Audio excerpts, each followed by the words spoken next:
ಕರ್ನಾಟಕ ರಾಜಕಾರಣಿಗಳಿಗೆ ಇಂದು ಶಾಕಿಂಗ್ ಸುದ್ದಿಗಳು ಅಪ್ಪಳಿಸಲಿವೆ. ಯಾಕಂದರೆ ಕೇವಲ ಜನಾರ್ದನ ರೆಡ್ಡಿ ಅಷ್ಟೇ ಅಲ್ಲ, ಇಬ್ಬರು ಮಾಜಿ ಸಿಎಂಗಳ ಪ್ರಕರಣಗಳು ಇಂದು ಲೋಕಾಯುಕ್ತ ಕೋರ್ಟ್ನಲ್ಲಿ ವಿಚಾರಣೆಗೆ ಬರಲಿವೆ. ಯಡಿಯೂರಪ್ಪ ಹಾಗೂ ಕುಮಾರಸ್ವಾಮಿ ಭವಿಷ್ಯ ಇವತ್ತು ನಿರ್ಧಾರವಾಗುತ್ತೆ.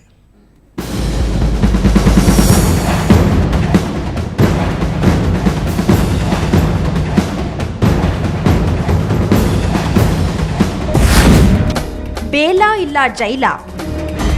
ಮೊನ್ನೆ ಜನಾರ್ದನ ರೆಡ್ಡಿ ಬಂಧನ, ನಿನ್ನೆ ಉತ್ತರ ಪ್ರದೇಶದ ರಾಜಕಾರಣಿ ಅಮರ್ ಸಿಂಗ್ ಸೆರೆ, ನಾಳೆ ಇನ್ಯಾರೋ?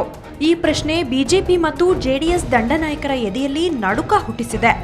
ಡಿನೋಟಿಫಿಕೇಶನ್ ಪ್ರಕರಣದಲ್ಲಿ ಕೋರ್ಟ್ಗೆ ಹಾಜರಾಗಿ ಜಾಮೀನು ಅರ್ಜಿ ಸಲ್ಲಿಸಿರೋ ಮಾಜಿ ಸಿಎಂ ಯಡಿಯೂರಪ್ಪ ಪ್ರಕರಣ ಇಂದು ಲೋಕಾಯುಕ್ತ ಕೋರ್ಟ್ನಲ್ಲಿ ವಿಚಾರಣೆಗೆ ಬರಲಿದೆ.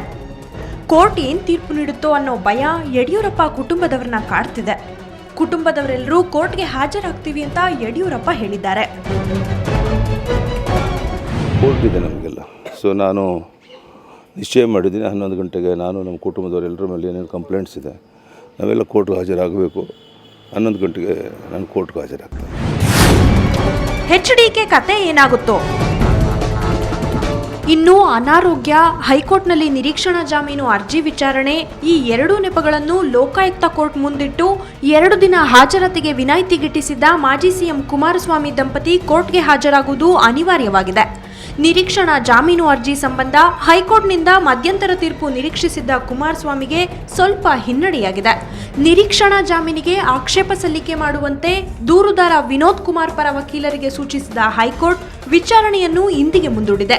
ಇದೆಲ್ಲದರ ನಡುವೆ 3ನೇ ಬಾರಿ ವಿನಾಯಿತಿಗೆ HDK ವಕೀಲರು ಹೊಸ ತಂತ್ರ ರೂಪಿಸ್ತಾರ ನೋಡಬೇಕು. ಒಟ್ನಲ್ಲಿ ಮಾಡಿದುಣ್ಣೋ ಮಹಾರಾಯ ಅನ್ನೋ ಹಾಗಾಗ್ತಿದೆ ರಾಜಕಾರಣಿಗಳ ಸ್ಥಿತಿ.